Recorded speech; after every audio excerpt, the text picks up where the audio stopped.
మృత్తికా దీపోత్సవం రూపంలో జ్యోతి దర్శనం జరగడం కాదు.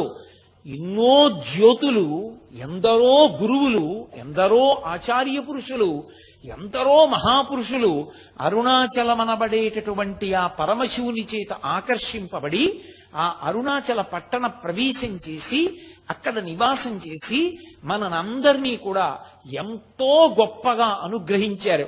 అంతటి మహాపురుషులందరూ కూడా నివసించి తిరిగినటువంటి భూమి ఒక్క శేషాద్రి స్వామి కాదు. నాకు 9 రోజుల్లో 8 రోజుల్లో చెప్పడానికి అవకాశం లేక కానీ ఎంతమంది మహాయోగులు తిరిగినటువంటి పవిత్ర భూమో అరుణాచలం.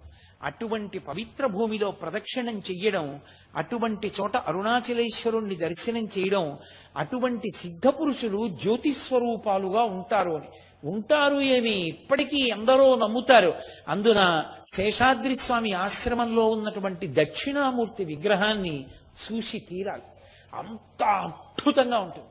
శేషాద్రి స్వామి ఆశ్రమంలో ఉండేటటువంటి రూమ్స్ లో అక్కడ ఉన్న గదుల్లో వసతి ఉన్న వాళ్ళకి ఎదురుగుండా కళ్ళు తెరిచేటప్పటికి తలుపు తెరుచుకుని కళ్ళు తెరిచి నిద్ర లేవగానే స్థూల శివుడు కనపడుతూ ఉంటాడు. ఎందుకని అంటే అది కొండ పాదంలోనే ఉంది ఆ ఆశ్రమం అంతా. చాలా అద్భుతంగా ఉంటుంది, ఎనలేని ప్రశాంతతతో ఉంటుంది.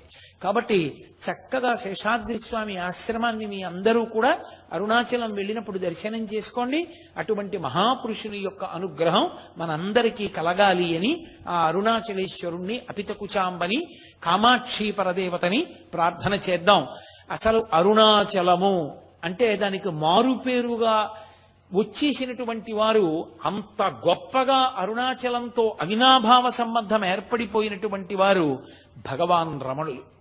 ఆ రమణుల యొక్క జీవితం ఏమిటో, ఆ రమణుల యొక్క అద్భుతం ఏమిటో, ఆ రమణ తత్వం ఏమిటో, ఆ రమణుల ఉపదేశం ఏమిటో, ఆయన తపస్సు ఏమిటో రేపటి నుంచి ప్రారంభం చేస్తాను. ప్రారంభం చేసి రేపటి నుంచి అరుణాచలము, రమణ భగవానులు, రమణుల తత్వము అన్న విషయం మీద మాట్లాడడం మొదలు పెడతాను. అది ఒక రోజులో అవుతుందన్న నమ్మకం ఏం లేదు. ఒక రోజు పట్టచ్చు, 2 రోజులు పట్టచ్చు, 3 రోజులు పట్టచ్చు. ఎన్ని రోజులు పట్టిందన్న దాంతో ప్రాధాన్యత లేదు. ఎన్ని రోజులు పడితే అన్ని రోజులు, రమణులు ఎన్ని రోజులు పలికిస్తే అన్ని రోజులు. రేపటి నుంచి ఆ రమణ తత్వాన్ని ప్రారంభం చేస్తాను.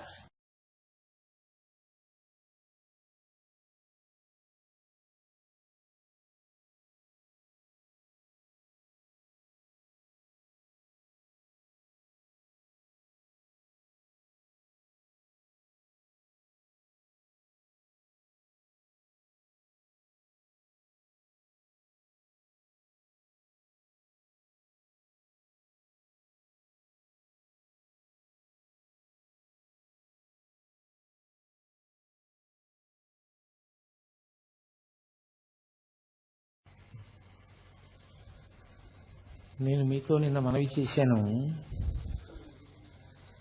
అరుణాచల క్షేత్రాన్ని చేరుకున్న తరువాత రమణ మహర్షిలో విశేషమైనటువంటి భగవదానుభవాన్ని పొందడానికి కావలసినటువంటి అవకాశం ఆయనకి చిక్కింది. ఆయన యొక్క చిట్ట చివరి ప్రయోజనం అదే. అది తప్ప వేరొకటి ఆయనకి లేదు. ఆయనకి లేదు కాదు, యథార్థములకు ఎవరికైనా చిట్ట చివరికి పొందవలసినటువంటి స్థితి అది సాధన చేత. కాబట్టి ఆయన కేవలము భగవదనుభవమునందు మునిగి తనకన్న వేరొకటి లేదు అన్న భావనతో అంటే ఆ రకమైనటువంటి ఆత్మ అనుభవంలోకి వచ్చినటువంటి కారణం చేత బ్రహ్మానందం అనుభవిస్తూ ఉన్నారు. దాని వలన శరీరం ఎన్ని వైక్లభ్యములను పొందినప్పటికీ ఆయన దాని గురించి స్పృహ పొందలేదు. కానీ అక్కడ సహజంగా కొడుకు ఏమైపోయాడనేటటువంటి ఆర్తి ప్రధానంగా ఉండేటటువంటిది తల్లికి. ఆ తరువాత అన్నదమ్ములకు ఉంటుంది, పినతండ్రులకు ఉంటుంది. ఆ కారణం చేత పిల్లవాడు ఎందుకు వెళ్ళిపోయి ఉంటాడు అన్నది ప్రారంభమైంది. దాని గురించినటువంటి ప్రశ్న ఏదో ఎవరికి నోటికి వచ్చిన మాట వాళ్ళు చెప్పారు. ఎక్కడో బడిలో ఎవరైనా సరిగ్గా చదవట్లేదని దెబ్బలాడారేమో అన్నారు. 3 రూపాయలు పుచ్చుకుని వెళ్ళిపోయాడు. 3 రూపాయలతో ఏం చేస్తాడు, డబ్బు అయిపోయిన తర్వాత వాడే తిరిగి వస్తాడన్నారు. కాదు పిల్లవాడు ఏదో దారి తప్పాడు, ఎక్కడికో వెళ్ళిపోయాడన్నారు. ఎవరి నోటికి వచ్చిన మాట వాళ్ళు అన్నారు. అన్నగారు ఏమైనా అన్నాడేమో నాగస్వామి అన్నారు కొంతమంది. కాదు బాబయ్యే ఏమైనా అన్నాడేమో ఆ సుబ్బయ్యర్ గారని చెప్పి కొంతమంది అన్నారు, పినతల్లి ఏమైనా అందా అని కొంతమంది అన్నారు. ఎవరికి వచ్చిన మాట ఎవరికి వచ్చిన ఊహ వాళ్ళు చెప్తూ వచ్చారు. చివరికి ఎవరో ఒక వార్త ప్రచారం చేశారు. తిరుచిరాపల్లిలో నాటకాలకు సంబంధించినటువంటి ఒక సంస్థలో ఈయన సభ్యుడిగా చేరిపోయాడు వెంకటరామన్ అని. వెంటనే పాపం తల్లికి ఆర్తి ఉంటుంది కదూ, అందుకని ఆవిడ ఆ పినతండ్రిని వెళ్ళమని అడిగింది. అప్పటికే సుబ్బయ్యర్ గారి శరీరం విడిచిపెట్టేశారు.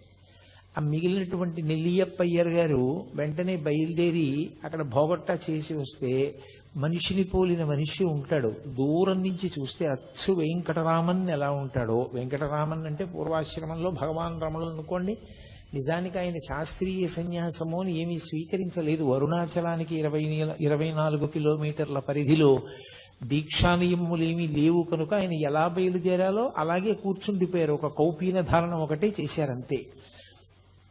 కాబట్టి వెళ్ళి చూస్తే దూరం నుంచి చూసినప్పుడు వెంకటరామన్ ఎలా ఉంటాడో అలాగే ఉన్నాడు. అందులో ఒక నటుడు.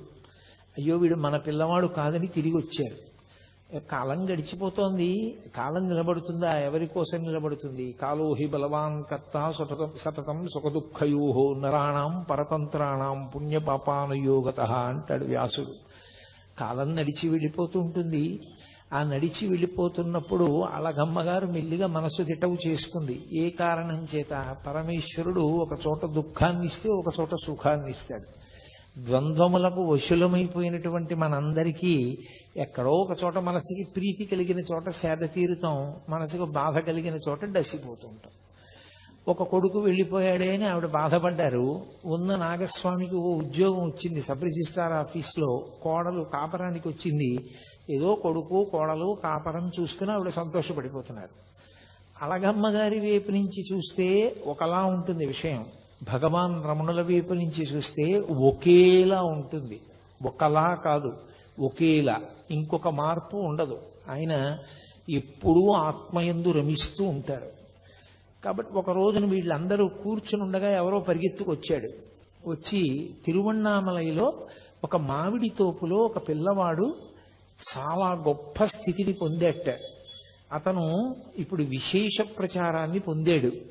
ఆత్మానుభవమునందు మునిగి ఉన్నట్ట. మీరెవరు అని అడిగితే నోట మాట లేకుండా కాగితం మీద వ్రాసేట తిరుచులి వెంకటరామన్ అని. కాబట్టి మన పిల్లవాడే, మనం వెళ్ళి చూస్తే బాగుంటుంది అన్నారు. ముందు అందరికన్నా ఆర్తి ఎవరికి? అలగమ్మ గారికే. అందుకని వెళ్ళమని తొందర చేసింది ఆవిడ నాగస్వామిని. ఆయన అన్నాడు, అమ్మ నాకు సెలవు లేదు, కొత్త ఉద్యోగం కదా, వెళతాను తీరుబడి మీద అంటే ఆవిడ ఊరుకుంటుందా? ఆవిడ ఆర్తి ఆవిడిది. పాపం మరిది నెల్లియప్ప అయ్యర్ బయలుదేరాడు. ఆయనతో పాటుగా నారాయణ స్వామి అయ్యరని వేరొక ఆయన కూడా బయలుదేరారు. ఇద్దరు తిన్నగా మామిడి తోపు దగ్గరికి వెళ్ళారు తిరువణ్ణామలై దగ్గరలో. తీరా అక్కడికి వెళ్ళిన తర్వాత ఆ బాలస్వామి చేసుకునేటటువంటి సాధనకి, ఆ ఆనందానికి అందరూ వెళ్ళి చూస్తుంటే అడ్డొస్తున్నారని లోపలికి ఎవ్వరిని పంపించడం మానేసి అక్కడ ఒక ఆయన అడ్డంగా ఉండడం మొదలుపెట్టాడు. ఆయన పేరు కూడా వెంకటరామనాయనార్. వెంకటరామన్ ఈయన పేరైతే అడ్డుపడినటువంటి వ్యక్తి వెంకటరామనాయనార్. ఆయన ఎవరిని వెళ్ళనిచ్చేవాడు కాదు. వీళ్ళు మొరపెట్టుకున్నారు, అయ్యో మేము వాళ్ళ కుటుంబ సభ్యులం, ఒక్కసారి చూస్తామని. నేను పంపను, ఆయన ఏకాంతానికి భంగం కలుగుతోంది అన్నాడు. ఆఖరికి పోనీ కాగితం చూపించండి, రమ్మంటే వస్తామని ఆ నెల్లియప్ప అయ్యర్ ఆ మానామధురై అనేటటువంటి ఊరు పేరు పైన ఉన్నటువంటి ఓ కాగితం తీసుకుని మానామధురై ప్లీడర్ నెల్లియప్ప అయ్యర్ అని ఆ సబ్ రిజిస్ట్రార్ ఆఫీసులో పనిచేస్తున్నటువంటి ఒక ఉద్యోగి నాగస్వామి మిమ్మల్ని చూడవచ్చారు అని పంపించారు. అవి చూసి గుర్తుపట్టారు భగవాన్. ఓ, వచ్చినటువంటి వాళ్ళు మా అన్నయ్య మా పినతండ్రి వచ్చారని లోపలికి రమ్మనమని సంజ్ఞ చేశారు. ఆయన ఏం మాట్లాడేవారు కాదు, ఒక సంజ్ఞ చేశారు. ఎందుకు అలా మాట్లాడకుండా ఉండడం అంటే, నిజానికి యథార్థ స్థితి అంటుండేవారు మహర్షి తరచుగా. యథార్థ స్థితిలో ఆనందములకంతటికీ కారణము మౌనమే. అసలు ఎక్కడ మౌనం ఉంటుందో అక్కడే ఆత్మ యొక్క అనుభవం ఉంటుంది. వాక్కు ప్రారంభమైంది అంటే గుర్తు ఏమిటి? ఏదో ఆలోచన కదిలింది అని గుర్తు. ఆలోచన కదిలితే వాక్కు వస్తుంది. వాక్కు వచ్చింది అంటే తను మౌనం విడిచిపెట్టి కదిలిపోయాడు. తన వాక్కు వల్ల మిగిలిన వాళ్ళు కూడా కదులుతారు. అందుకే ఆయన ఎప్పుడూ మౌనంలోనే ఉండేవారు, మాట్లాడేవారు కాదు. అందుకే ఆయనకి మౌనస్వామి అని ఒక పేరు ఉండేది. ఆయన ఒక కాగితం మీద ఆ వచ్చినటువంటి ఉత్తరాన్ని చూసి సరే ప్రవేశపెట్టండి అని సంజ్ఞ చేశారు. లోపలికి వచ్చి చాలా తేరిపారి చూస్తే తప్ప గుర్తుపట్టలేకపోయారు. ఎప్పుడు స్నానం చేసిన శరీరం, ఒళ్ళంతా బూది కప్పేసింది, పెద్ద పెద్ద గోళ్ళు, జటలు కట్టేసినటువంటి జుట్టు, ఒక్క కౌపీనం. ఆ కౌపీనం కూడా ఆయనకి చాలా కాలం లేదు. ఒక ఆవిడ అన్నం పెట్టేది, ఆవిడ వేడుకుంది, బాగుండదు కదా, సమాజం ఒకటి ఉంది కదా, మీ మటుకు మీకు దేహభ్రాంతి లేదు, కానీ చూసే వాళ్ళకి దేహభ్రాంతి ఉంది, అందుకని మా కోసం కనీసం ఓ గోచి పెట్టుకోండి అని అడిగింది. అందుకని ఆయన ఒక గోచి పెట్టుకునేవారు అంతే, ఇంకేమీ ఉండేది కాదు శరీరం మీద. విశ్వనాథ సత్యనారాయణ గారు ఆశ్చర్యపోయారు కూడా ఆయన గురించి రాస్తూ, ఎవరైనా శివులకి బట్ట చుట్టుకుంటే చలి తగ్గుతుంది, కంఠానికి బట్ట చుట్టుకుంటే భగవాన్ రమణలకు చలి ఎలా తగ్గింది అని రాశారు ఆయన. ఆయన ఎక్కువ కంఠానికి గుడ్డ కట్టుకునేవారు, చెవులకు కట్టుకునేవారు కాదు. కాబట్టి వీళ్ళు ఆయన్ని తేరిపారి చూసి గుర్తుపట్టారు. కానీ ఆ రోజుల్లో అనుబంధాల వరకు మాట్లాడినప్పుడు మాత్రం నిజంగా కొన్ని విషయాలు శ్లాఘించవలసిన ఉంటాయి. సూర్యుడి ముందు దివిటి దివిటి అని అనుకోండి, ఆత్మానుభవంలో ఉండేటటువంటి రమణులకు ఇంక రెండవ వస్తువు అన్నది లేదు, దేని మీద మమకారం లేదు, ఆత్మయందే ఆయన రమిస్తూ ఉండేవారు. కానీ ఒక పినతండ్రికి అంత ప్రేమ ఉండడం గొప్ప విషయం. పాపం నెల్లియప్పయ్యరు శత విధాల వేడుకున్నాడు 3 రోజులుండి. పోనీ నువ్వు ధ్యానం చేసుకుంటానంటే, నువ్వు మాట్లాడనంటే నిన్ను గృహస్థాశ్రమ స్వీకారం చెయ్యమని మేము అడగం. మా ఊళ్ళోనే ఒక సిద్ధుని సమాధి ఉంది, ఆ సమాధి దగ్గర నీకు ఒక పందిరి కట్టిస్తాను, అందులో కూర్చో, అందులో చేసుకో, ఇంటి నుంచి భోజనం పంపిస్తాం. కానీ కళ్ళ ముందు పిల్లవాడు ఇలా ఎక్కడో ఇలా మట్టి కొట్టుకుపోయి ఉంటే మాకు చాలా బాధగా ఉంది, నువ్వు వచ్చేయవలసింది అని 3 రోజుల పాటు అన్న, తమ్ముడు, అన్నగారు, పినతండ్రి గారు కలిసి విపరీతంగా ఏడుస్తూ ప్రాధేయపడ్డారు. అన్నీ వినేవారు. నిర్లిప్తుడు. ఆయన ఏ విధమైనటువంటి కదలిక ఉండేది కాదు, ముఖంలో కనీసం చిన్న మార్పు కూడా ఉండేది కాదు. అది కారణం ఏమిటి అంటే, ఇంకా ఆ మనసుకి సంగములు లేవు. వీడు మావాడు, వీడు పైవాడు, అసలు ఆ అనుబంధములు లేవు. ఆయనకున్న అనుబంధం అంతా ఒక్కటే, పరమేశ్వరుడు ఆత్మ. ఆ ఆత్మయే ఈశ్వరుడు, దాని యందు రమిస్తూ ఉండేవారు. అంత పూర్ణ వైరాగ్యము జ్ఞానము పక్క పక్కనే ప్రవహిస్తాయి. అది నోటి మాటలతో చెప్పినంత తేలిక విషయం కాదు, అది అనుభవించిన వాడికి అంత వేదాంత స్థాయిని పొందినటువంటి మహాపురుషులకొక్కరికే అర్థమవుతుంది. రామకృష్ణ పరమహంస చెప్తుండేవారు, ఒక ఆయనకి ఒక్కడే కొడుకు, హఠాత్తుగా కొడుకు చచ్చిపోయాడు. చచ్చిపోతే తల్లి ఏడుస్తోంది. ఈయన వేదాంతి, ఈయన ఏమీ ఏడవట్లేదు. ఆవిడ వచ్చి, కొడుకు చచ్చిపోయాడని ఏడవట్లేదు, నీ కంట ఒక్క నీటి చుక్క రాదేమయ్యా, నువ్వు ఏడవమే అంది. ఆయన అన్నాడు, నిన్న రాత్రి కలలో నేను మహారాజుని, నాకు 11 మంది సమర్థులైన కుమారులు, నేను తెల్లవారి నిద్ర లేచేసరికి వాళ్ళు లేరు. స్వప్నంలో నిన్న రాత్రి రాజునయ్యాను, 11 మంది కొడుకులున్నారు, తెల్లవారు లేచేటప్పటికి వాళ్ళు లేరు. వాళ్ళ కోసం ఏడవనా? తెల్లవారిన తర్వాత ఉన్న ఒక్క కొడుకు చచ్చిపోయాడని వీరి కోసం ఏడవనా? ఎవరి కోసం ఏడవను, అందుకని ఏడవడం మానేశానన్నది. అంటే ఆయనకి జీవితం స్వప్నతుల్యం. ఆయన అలా పట్టించుకునేవాడు కాదు, ఏ అనుబంధమా అనుబంధం అంతే, వాటితో సంగం ఉన్నవాడు కాదు. అది నోటితో చెప్పినంత తేలిక కాదు ఆ స్థాయి ఏర్పడడం. అందుకని ఆయన యందు ఏ విధమైనటువంటి మార్పు కలగలేదు. వాళ్లతో వచ్చినటువంటి నారాయణ స్వామి అయ్యర్ అనే వ్యక్తికి చాలా కోపం వచ్చింది. ఇంత బతిమాలుతున్నా ఈ పిల్లాడు రానంటున్నాడు, ఏమిట్రా అంత బతిమాలుతాడు, అంత చిక్కిపోయి ఉన్నాడు, వీడు మన్నేం చేస్తాడు, ముగ్గురం కలిసి సాయం పట్టి కట్టి పట్టుకుపోదాం రండని వెళ్ళి మీద పడి పట్టుకోపోయాడు. 4 అడుగులు వేసి ఆయన్ని దగ్గరకి వెళ్ళి పట్టుకుందాం అనుకునేసరికి ఒళ్ళంతా అగ్నిహోత్రం పెట్టినట్టు మంటలు వచ్చేసాయి.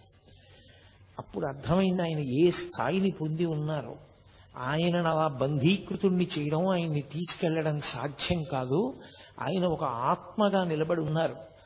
సర్వదా ఆయన ఆ స్థాయిలో ఉన్న కారణం చేత పరమేశ్వర స్వరూపుడై ఉన్నాడు. ఆయన అభీష్టానికి వ్యతిరేకంగా చేయడం ఎవరికీ సాధ్యం కాదని మళ్ళీ ముగ్గురు కలిసి వెళ్ళిపోయారు. వెళ్ళిపోయి బాధపడుతూ అళగమ్మ గారికి చెప్పారు. పాపం అళగమ్మ గారు నన్ను ఒక్కసారి తీసుకెళ్ళమని వేడుకుంది. సరే వీలు వెంబడి తీసుకెళ్తానమ్మా అన్నాడు. అలా కొంతకాలం అయిపోయింది. అయిపోయిన తర్వాత ఆయన మిల్లిగా ఈ మామిడి తోపులోకి చాలా మంది జనం ఆయన దర్శనార్థం వచ్చేయడం మొదలుపెట్టారు. దానివల్ల చెట్ల కొమ్మలన్నీ విరిగిపోయి కాయలన్నీ రాలిపోయి వాటికి అలజడి కలుగుతోంది. మన వలన ఎవరికో ఇబ్బంది కలగడం ఎందుకని ఆయన ఆ ప్రదేశాన్ని విడిచిపెట్టి మెల్లిగా కొండ మీద విరూపాక్ష గుహకి చేరుకున్నారు. ప్రపంచం చాలా విచిత్రంగా ఉంటుంది. మీరు రమణ మహర్షి అనేటటువంటి ఒక తెర మీద ఒక చలనచిత్రాన్ని చూసినట్టు చూడొచ్చు. స్వార్థ స్వభావం ఉండేటటువంటి వ్యక్తులు ఎంత పవిత్ర జీవనం గడిపే వారి యొక్క జీవితంతో కూడా వ్యాపారం చేస్తారు. ఆ విరూపాక్ష గుహలో ఒక మహానుభావుడు పరమేశ్వరుడు గురించి తపస్సు చేసి ఈశ్వరానుగ్రహంతో బూది కుప్పగా మిగిలిపోయాడు ఆయన. ఆ విరూపాక్ష గుహని ఏదో కోర్టులో కేసు నడిచింది. ఆఖరికి ఒక మఠం నెగ్గింది. దాని ఏజెంట్ ఒకరిని నియమించారు ఆ గుహని చూడమని.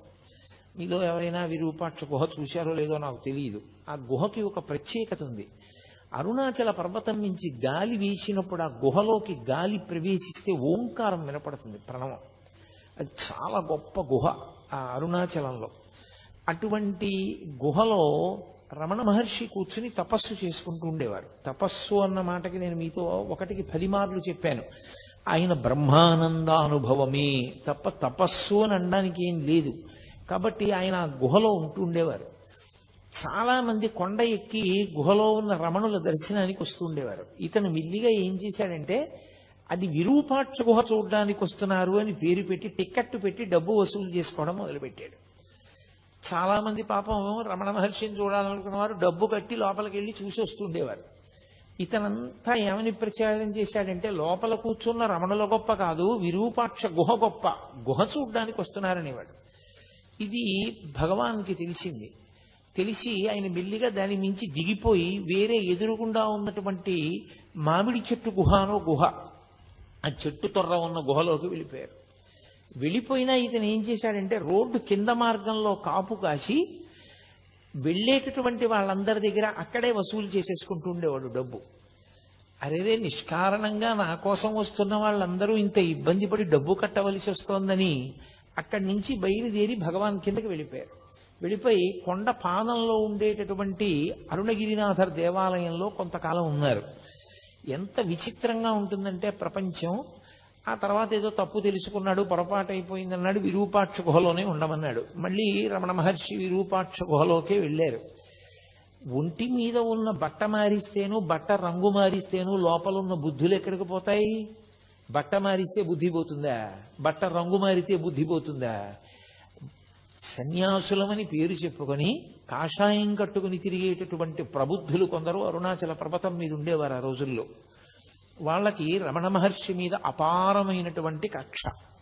ఎందుకని అంటే ఆయన వచ్చిన తరువాత అందరూ ఆయన దర్శనానికి వెడుతున్నారు అని. అందులో జటాస్వామి అని ఒక స్వామి ఉండేవాడు. ఆయన ఎవరైనా అరుణాచల పర్వతంలో ఏదైనా గుహలో ప్రవేశించి తపస్సు చేద్దామంటే ఆయన పైనుంచి ఎవరికీ కనపడకుండా రాళ్లు దొల్లిస్తుండేవాడు పెద్ద పెద్దవి. అది చూసి బాబోయ్ ఇక్కడ కొండలో భూకంపాలు వస్తాయిలా ఉంది, ఇలా శిలలు దొల్లుతాయి ఇలా ఉంది, ఎక్కడో మనం చూసుకోకపోతే వచ్చి నెత్తి మీద పడుతుందని కొండ దిగి వెళ్ళిపోయేవారు. ఎవరు కొండ మీద ఉండేవారు కాదు, ఆయన ఒక్కడే ఉండేవాడు. ఆయన ఒక సన్యాసి, ఆయన పేరు జటాస్వామి.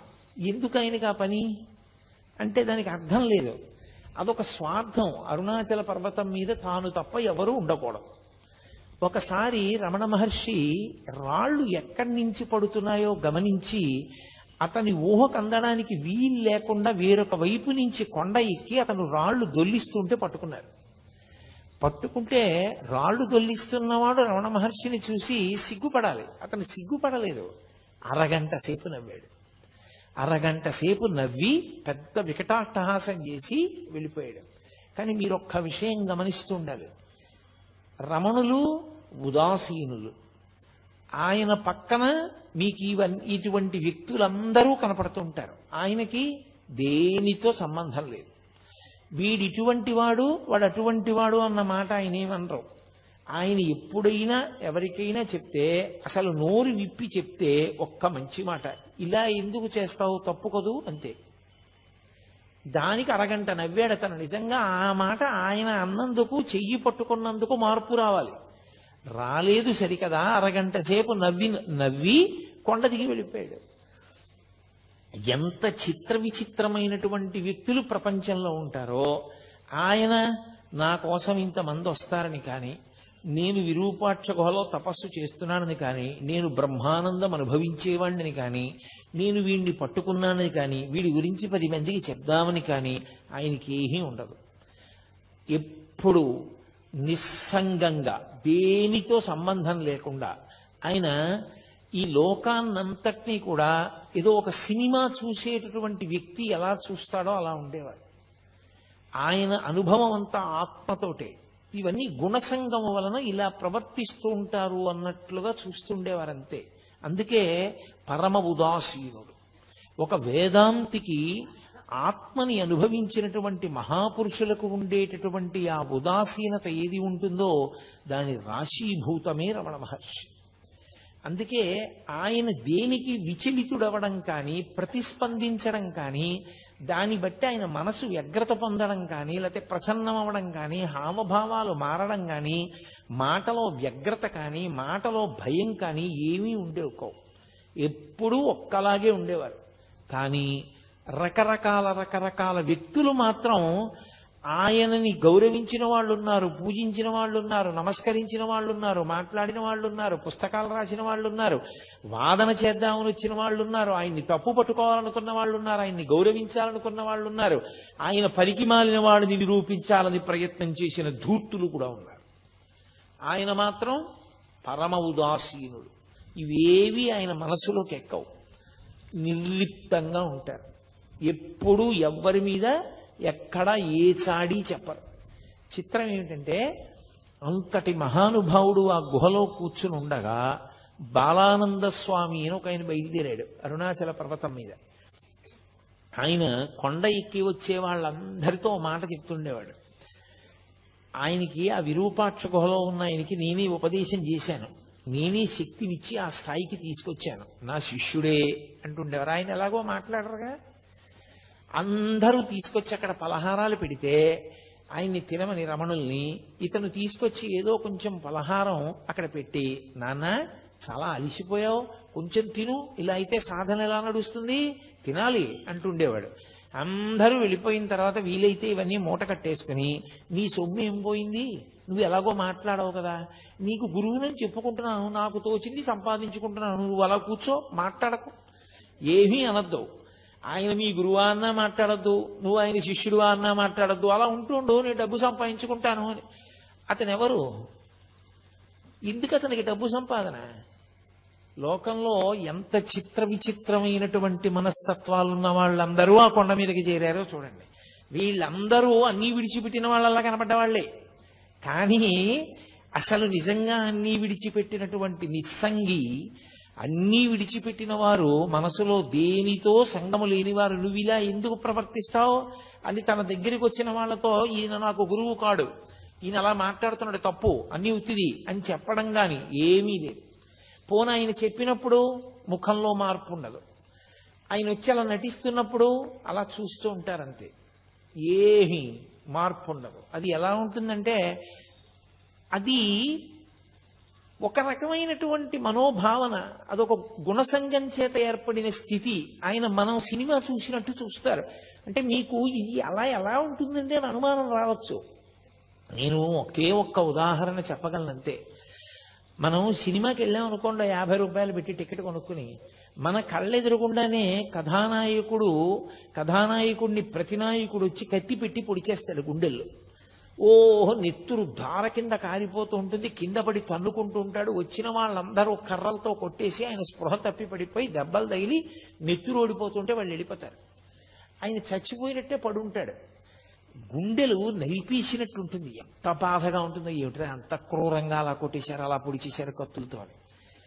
అంత కత్తులతో పొడిచేసి, అంత కర్రలతో కొట్టేసి మన ఎదురుగుండానే అంత అన్యాయం జరుగుతుంటే సినిమా హాలు మొత్తం మీద ఏ ఒక్కడైనా లేచి వెళ్ళి పోలీస్ స్టేషన్లో కంప్లైంట్ ఇస్తాడా? అయ్యా అంత అన్యాయంగా పొడి చేశారండి, నేనే సాక్ష్యం చూశాను కళ్ళతో, నేను గుర్తుపట్టగలను వాళ్ళు ఎవరో పొడి చేశారు వాళ్ళు అని చెప్తాడా? చెప్పడు. ఎందుకు చెప్పడు? అదంతా నటనరా, అది సత్యం కాదు, వాళ్ళందరూ స్నేహితులే, అది నటన. అంత బాగా వాళ్ళు నటించారని మనకి తెలుసు కాబట్టి భావోద్రేకానికి లోనైనా మనం దాని వలన భయాన్ని పొందినా మనం పోలీస్ స్టేషన్లో ఏం వెళ్ళి కంప్లైంట్ చెయ్యం. రమణులు ఒక జ్ఞానిగా అయిన స్థితి అలాగే ఉంటుంది. ఇదంతా గుణసంగము వలన ఇలా ప్రవర్తిస్తూ ఉంటారు. గుణాతీతుడైన వాడికి గుణముల చేత సంగమును పొంది అజ్ఞానమునందు కొట్టిమిట్టాడుతున్న వాళ్ళ యొక్క స్థితిని చూసి జాలిపడమే తప్ప ఆయన వాళ్లతో పాటు ఆయన కూడా సంగము చెంది దానికి ప్రతిస్పందించడం ఉండదు. ఆయన తన స్థాయిలో తాను అలా గమనిస్తూ ఉంటారంతే.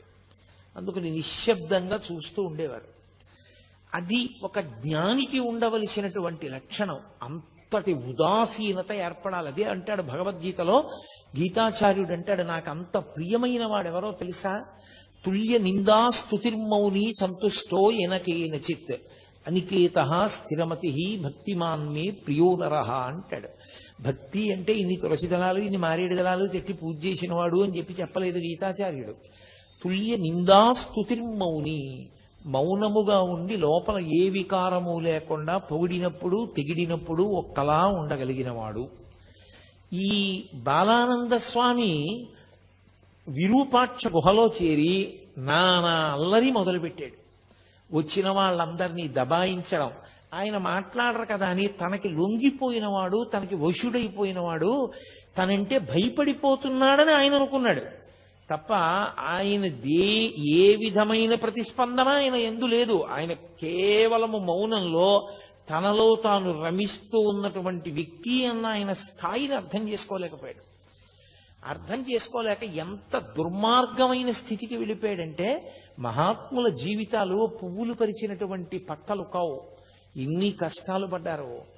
రమణులు అరుణాచలంలో తపస్సు చేసుకుంటుంటే ఆయన వెనక్కి వచ్చి ఒక వ్యక్తి మలమూత్ర విసర్జన చేసి వెళ్ళిపోయాడు. ఏం చేస్తాడో చూద్దామని అతను విసర్జించిన మూత్రం ఆయన పిరుదుల కింద నుంచి కారిపోయింది. అయినా ఆయన ఎప్పుడు ఎవ్వరిని ఏమీ అనలేదు. అదొక అజ్ఞాన స్థితి అంతే. అమ్మ బిడ్డల వంక ఎలా చూస్తుందో వాడి తెలియని పని చేస్తే ఆయన అంతే అలాగే చూసేవారు. ఆయనలోంచి కోపం కానీ ప్రతీకార భావన కానీ పిల్లుబికేవి కావు. అతను సాక్షాత్ రమణులు ఉన్నటువంటి అంత పవిత్రమైన విరూపాక్ష గుహలో ఒక రాత్రి మూత్ర విసర్జన చేశాడు. చేస్తే పళనిస్వామి అని ఉండేవారు. ఎప్పుడూ రమణులకి సేవ చేయడమే. ఆయన జీవితానికి ఇంకో ప్రయోజనం లేదు. రమణ మహర్షికి సేవ చేయడం ఒక్కటే. అది ఏ వ్యక్తికి ఏ అదృష్టం పడుతుందో తెలియదు. ఒకడు స్వామి అయ్యుండి, స్వామి అంటే తాను సన్యాసి అయ్యుండి రమణుల పట్ల అలా ప్రవర్తించాడు. ఒకడు ఆయన పట్ల అంత గౌరవభావంతో ఎనలేని సేవ చేసేవాడు. అతను అరుణాచలం వెళ్ళి ఆ తిరువణ్ణామలై ఊళ్ళో భిక్షాటనం చేసి తీసుకొచ్చి రమణ మహర్షికి పెట్టేవాడు. అప్పుడప్పుడు రమణ మహర్షి కూడా భిక్షాటన చేసేవారు. ఊళ్ళోకి వెళ్ళి భిక్షాటన చేసి వచ్చి అది ఏ పదార్థము ఆయనకు అనవసరం.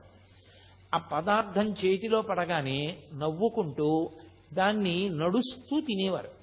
నడుస్తూ తినేసి కొండ మీదకి వచ్చి బండ మీద వెల్లకిలా పడుకునేవారు. జ్ఞాని యొక్క స్థితిని లెక్క పెట్టడం చాలా కష్టం. అలా ఎందుకుంటారండి, అలా ఎలా ఉంటారండి అని మీకు అనుమానం రావచ్చు. నేను ఒక్క విషయం, కొన్నింటి ఉపమానాలు కొన్నే చెప్పగలం. ఆ స్థాయిని యథార్థంగా చిత్రీకరించి చూపించడం చాలా కష్టం, ఎవరికి సాధ్యం కాదు. ఎందుకంటే అది వాక్కులకు అందేటటువంటి విషయం కాదు. ప్రధానంగా ఆత్మ వాక్కుకు అందదు. ఆత్మస్థితి ఎందున్న యోగి కూడా వాక్కుకు అందడు. కానీ దాన్ని ఒక ఉదాహరణ చేత కొంత చెప్పే ప్రయత్నం చేయడం మాత్రమే చెయ్యవలసి ఉంటుంది. మీరు చూడండి, ఆయన నిలబడి నడుస్తూ కొద్దిగా అన్నం తినేసి వెళ్ళిపోయేవారు. కొందరు నింద చేసేవారు, కొందరు పని చేసుకోకూడదా ఏదైనా అనేవారు, కొందరు మహానుభావుడని అన్నం పెట్టేవారు. అన్నిటికీ ఒకటే చిరునవ్వు. ఆయనలో ఏ ప్రతిస్పందన ఉండేది కాదు. అలాగే నడిచి వెళ్ళిపోతూ ఉండేవారు, అలాగే కాస్త అన్నం తినేసేవారు, అలాగే ఉండేవారు, అలాగే కొండ మీదకి వెళ్ళిపోయేవారు. అది ఎలా ఉంటుంది అంటే, మీరు ఒక పసిపిల్లవాడిని పట్టుకుని వెళ్ళి వాడిని తిట్టండి, వాడు నవ్వుతాడు. వాడిని మీరు కొట్టండి, వాడికి బాధ కలిగిందని వాడు ఏడుస్తాడు. లేదా మీరు వాడిని పొగడండి, వాడు నవ్వుతాడు. వాడిని నింద చేసినా, మీరు నింద చేస్తూ మాట్లాడుతున్నా వాడు నవ్వుతూనే ఉంటాడు. వాణ్ణి మీరు పొగుడుతున్నా వాడు నవ్వుతూనే ఉంటాడు. వాడికి మీరు నిందిస్తున్నారని ప్రతిస్పందన ఉండదు, మీరు పొగుడుతున్నారని ప్రతిస్పందన ఉండదు. ఆ నింద కానీ పొగట్ట కానీ వాడి మనసు పుచ్చుకుంటే కదా అప్పటికి చేతకాని తనం. ఇంకా కానీ ఆయనది చేతనైన తనమయ్యుండి పుచ్చుకోదు, మనసు పుచ్చుకోదు కనుక ఆయన ఒక నవ్వు నవ్వేస్తారు. పాపం అమాయకత్వం అనుకుంటారంతే. ఇక మరి భిక్షకెందుకు వెళ్ళడం అంటే, ఈ శరీరానికి ఓ వ్యాధి వచ్చిందనుకోండి, ఈ మోకాలు నిప్పెడుతోంది అనుకోండి, నాకు ఈ మోకాలు నిప్పెడితే, ఏమంటే ఈ మోకాలు ఏమిటో చాలా నిప్పెడుతోంది, కూర్చోలేకపోతున్నాను పూర్వంలో ఉపన్యాసానికి, చాలా బాధ పెడుతోంది ఇది అని ఓ డాక్టర్ దగ్గరికి వెళ్ళాను అనుకోండి. ఆ డాక్టర్ గారు ఏదో నాకు ఔషధిని ఇచ్చి ఇది తాగవయా అన్నారు. ఆ ఔషధం చాలా చేదుగా ఉంది, అది ఓ పూట వేసుకుంటున్నాను. ఏదో టాబ్లెట్ ఇచ్చి చప్పరించన్నారు, అది చాలా తీయగా ఉంది. టాబ్లెట్ చాలా తీయగా ఉంది కదా అని రోజుకు ఒకటి చప్పరించమంటే 10 చప్పరిస్తానా? అది ఒక్కటి చప్పరించమన్నాడు, ఒకటే చప్పరిస్తాను. ఇంకొక ఔషధం చేదుగా ఉంది, బా తాగడానికి అసహ్యంగా ఉంది, కానీ మానేస్తానా? తాగుతాను.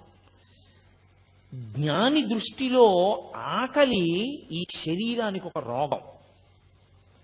మందు వేసుకునేటప్పుడు మందుకి రుచి ఎలా చూడరో, ఈ శరీరానికి ఒక వ్యాధి ఆకలి. ఈ ఆకలి తీరడానికి, జబ్బు తగ్గడానికి ఔషధం పడేసినట్టు ఆకలి అన్న వ్యాధి తీరడానికి పదార్థం పడేస్తాడు. అందుకే పిచ్చివాడంటాడు. ఎందుకని అంటే, మనమైతే ఏం చేస్తామంటే రుచి కొరకు తింటాం. అన్నం, కాస్త పప్పు, కొంచెం నెయ్యి, అదంతా కలుపుకొని ఎంతో శుభ్రంగా కాస్త నంచుకుని మనం తింటాం. ఆయనకి అలా ఉండదు. ఆయన చేతిలో ఏది మినప్పొట్టు కొంచెం పడేసిందో తల్లి, తినేశారంతే. నాకు తెలుసు ఒక మహానుభావుడు, ఆయనకి ఒక ఆవిడ పిలిచి ఏం చేస్తారో చూద్దామని క్యాబేజీ తుక్కు పెట్టింది. ఆయన చక్కగా తుక్కు తిని మంచినీళ్లు తాగేసి ఈశ్వరార్పణమస్తు అని వెళ్ళిపోయాడు. జ్ఞానులు అలా ఉంటారు, వాళ్ళకి రుచితో సంబంధం ఉండదు. దీనికి ఆకలి వేసింది, దీనికి వ్యాధి పుట్టింది, మందేశావు. దీనికి ఆకలన్న వ్యాధి పుట్టింది, కాస్త అన్నం పడేస్తారు. అన్నం కాదు, భవతి భిక్షాందేహి అన్నప్పుడు చేతిలో ఏం పడిందో అది పడేస్తారు కడుపులో, అంతే. మరి దానివల్ల ఏమండి ధ్యానం అయిపోదా? అయిపోకుండా ఉండడం ఉంటుందా అసలు? పోనీ దీనికి నువ్వు ఏది పెట్టాలో అదే పెడుతూ జాగ్రత్త తీసుకుంటే ఉంటుందా? సత్యం ఆత్మ, ఇది అసత్యం వెళ్ళిపోతుంది, కానీ వెళ్ళిపోయే వరకు పాడు చేయకూడదు. బట్టి దానికి జబ్బు వస్తే మందేశాడు. కాబట్టి ఆయన వెళ్ళేవారు భిక్షకి. అది జ్ఞాని యొక్క స్థితి. రమణులు ఎందుకు భిక్షకి వెళ్ళారు అన్న మాటని జాగ్రత్తగా అర్థం చేసుకోవాలి. అస్తమానం పళనిస్వామిని పిలిచి నాకు ఆకలిస్తోంది, అవి కొంచెం వెళ్ళి భిక్షకి వెళ్ళామన్నా పట్టరా అన్న అనుకోండి, అహంకారం వచ్చిందని గుర్తు. తను వెళ్ళడానికి కష్టం, తను తిరగడానికి కష్టం. అంటే శరీర భావన వచ్చిందా లేదా? కాబట్టి పళనిస్వామి వెళ్ళి తెస్తూ ఉండాలి. పళనిస్వామి తీసుకొచ్చేసి ఆయన ఏదో ఆత్మానందంలో ఉండగా బహిర్ముఖులి, అయ్యా మీకోసమే తెచ్చాను, మీరు ఎప్పుడో నిన్న తిన్నారు, ఇవాళ సాయంకాలం అయింది, కళ్ళు విప్పారు, ఆకలేదు, తినండి అన్నారు అనుకోండి, ఉదాసీనుడు. తీసుకొచ్చారు, అక్కడ పెట్టారు. ఆయన తీసుకొచ్చి పెట్టారు అని చెప్పేసేసి ప్రత్యేకమైన కృతజ్ఞత లేదు. ఆయన తినమంటున్నాడు, ఇంత తీసుకుని నోట్లో పడేసుకున్నారు. ఆయన వెళ్ళి ఒక బండ మీద కూర్చునేవారు. ఒకళ్ళు వచ్చి రేపు మా ఇంట్లో పెళ్లి, మీరు తప్పకుండా భోజనానికి రావాలి 11ంటికి అన్నారు. అలా చూశారు, వాళ్ళు ఒప్పుకున్నారు అనుకుని వెళ్ళిపోయారు. ఆయన అలాగే ఉన్నారు బండ మీద, ఆయన దిగలేదు. మర్నాడు ఏమిటి ఇంకా రాలేదు, బ్రాహ్మణ స్వామి అంటుండేవారు. ఇంకా రాలేదని చెప్పి కొండెక్కారు. కొండెక్కి రా భోజనానికి తీసుకెళ్ళి నీకు అన్నం పెడతాను రా అన్నారు. ఆయన అలాగే ఉన్నారు. పుచ్చుకోదు మనసు. మీరు అది పట్టుకోవలసిన విషయం.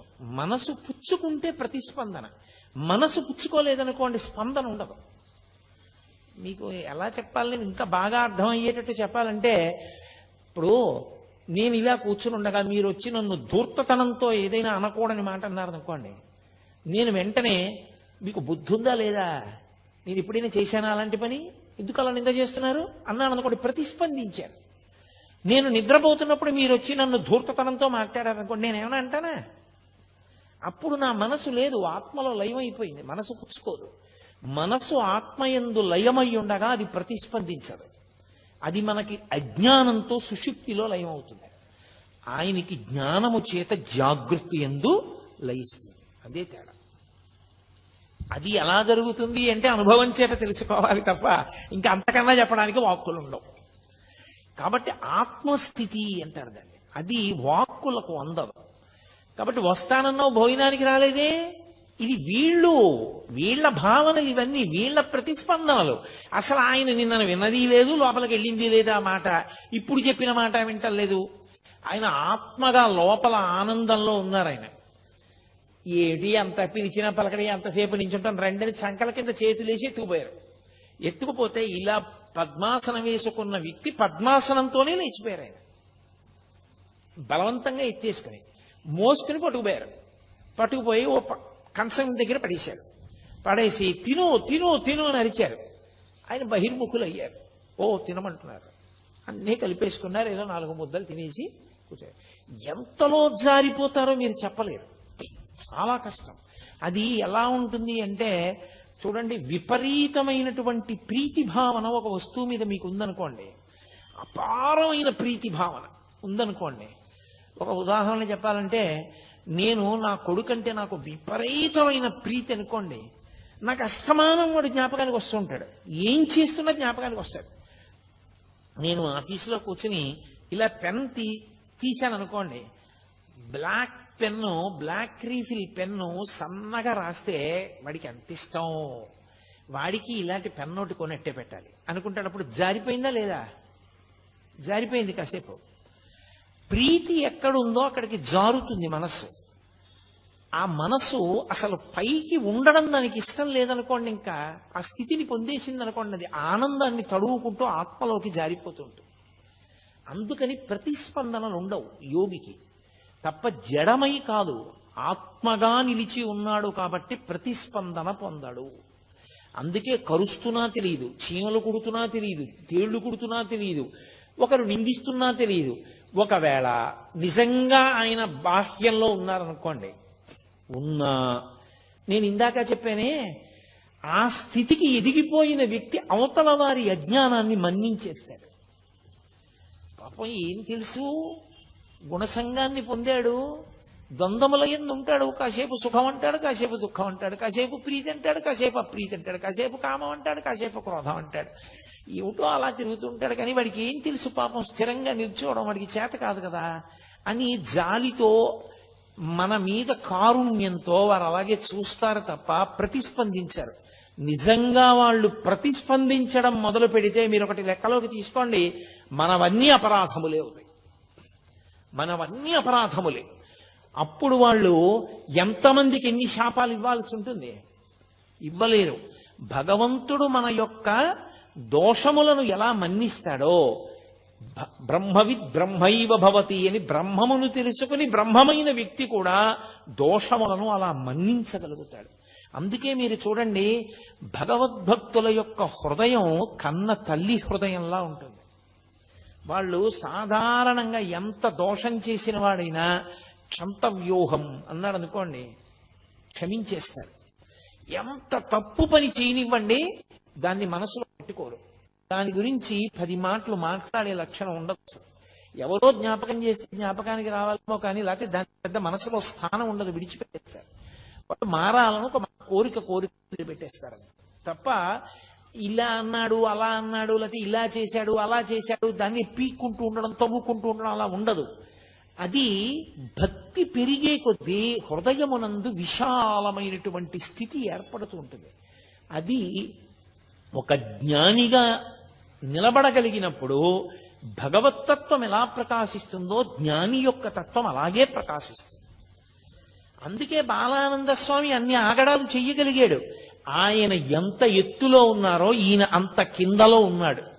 నేను చాలా అధికుణ్ణని బట్టకో దానికి ఓ కొత్త రంగు వేసుకుని కట్టుకుని చాలా గొప్పవాడిని అనుకుంటున్నాడు. బట్టకి రంగు మారితే గొప్పవాడివి కావు, లోపల మార్పు వస్తే గొప్పవాడివి అవుతావు. అది మార్పు రావడాన్ని బట్టి ఉంటుంది తప్ప బట్టని బట్టి ఉండదు. ఒక్కొక్కసారి మరి అలాగే చెప్పవలసి ఉంటుంది ఇటువంటి సందర్భాల గురించి చెప్పినప్పుడు తప్ప నేను ప్రత్యక్షంగా సన్యాసాశ్రమాన్ని విమర్శించడం నా ఉద్దేశ్యం కాదు. నాకు చాలా చాలా గౌరవం ఉన్నవాడిని నేను ఆ ఆశ్రమం మీద. కాబట్టి మహానుభావుడు ఆయన ఏమీ ప్రతిస్పందించకపోయినా ప్రతిస్పందించే లక్షణం ఆయన మీద ప్రీతి ఉన్నవాడికి ఉంది పళనిస్వామికి. ఆయన ఏంట్రా ఇలా ప్రవర్తిస్తారని మరునాడు ఆ విరూపాక్ష గుహకి తలుపులేసి తాళం వేసేసి ఈ బాలానంద స్వామి ఎక్కడికో వెళ్ళారు, మళ్ళీ తిరిగి వస్తాడేమోనని అతని పెట్టి తీసి ఆ పెట్టిలో మంచి మంచి పట్టు వస్త్రాలు చీనాంబరాలు ఎందుకు అవన్నీ ఆయనకి దాచుకున్నాడు. అవన్నీ తీసి కొండ మీద పారేసి వెళ్ళిపోయారు. అందరూ కలిసి కిందకి ఏదో స్నానం చేయడానికి వెళ్ళారు. వెళ్ళి అందరూ కలిసి తిరిగి వచ్చారు. తిరిగి వచ్చి రమణులు యథాప్రకారం కూర్చున్నారు. అందులో గుహలో పైన ఎత్తుగా ఉంటుంది, పక్కకి చీకటిగా ఉండదు. అందులో చాలా మంది అసలు కనపడరు మీకు లోపలికి వెడితే. చాలా తీవ్ర ధ్యానంలో కూడా ఉంటారు ఇప్పటికీ. దాని మీద కూర్చుని మళ్ళీ ధ్యానంలోకి వెళ్ళబోతున్నారు ఆయన. ఈ బాలానంద స్వామి వచ్చాడు. ఈ పళనిస్వామి నా వస్తువులన్నీ తీసుకెళ్లి వీధిలో పారేశాడు, వీడిని వెంటనే గుహలోంచి పంపించేస్తావా, పంపించేయరా. ఇప్పుడేమిటి నాటకం? తన మీద ప్రీతి ఉన్నటువంటి వాడు తనకి అప్రీతితో ఉన్నవాడి పట్ల మర్యాద విడిచిపెట్టి ప్రవర్తించాడన్న ఖేదం ఆయనకి కలిగింది. ఈ ప్రీతి అప్రీతి రమణులకు ఏమైనా ఉందా? ఆయన అలా చూస్తున్నారు, ఏమీ మాట్లాడటం లేదు, ఏమీ ప్రతిస్పందన లేదు. అది అసంగత్వము అన్న మాటకు అర్థం. అది సత్సంగత్వే నిస్సంగత్వం అంటారు శంకరాచార్యులు వారు. అది నిస్సంగ బుద్ధి అంటే దేని మీద సంగం లేదు. ఆయన అలా చూస్తున్నారు. ఇంత నేను నోరు కొట్టుకుని అరిచినా నువ్వు పళనిస్వామిని పంపించలేదని రమణ మహర్షి దగ్గరికి వచ్చి ఆయన మొహం మీద ఉమ్మేశాడు. ఆయన అలాగే చూస్తున్నారు. మొహం నిండా ఉమ్ములేశాడు. ఆయన అలాగే చూశారు. ఏం చేస్తాడు ఇంకంతకన్నా? నీకు బుద్ధి లేదన్నాడు, వెళ్ళిపోయాడు. నేను అసలు ఈ కొండ మీద ఉండను, నువ్వు ఏమనుకుంటున్నావో, నేను లేకపోతే నీకు గౌరవం ఉందనుకుంటున్నావా? నా శిష్యుణ్ణని చెప్పాను కాబట్టి వస్తున్నారు నలుగురును అంటే నలుగురు రాకపోతే ఆయన బెంగపెట్టుకుంటాడని ఆయన ఉద్దేశం.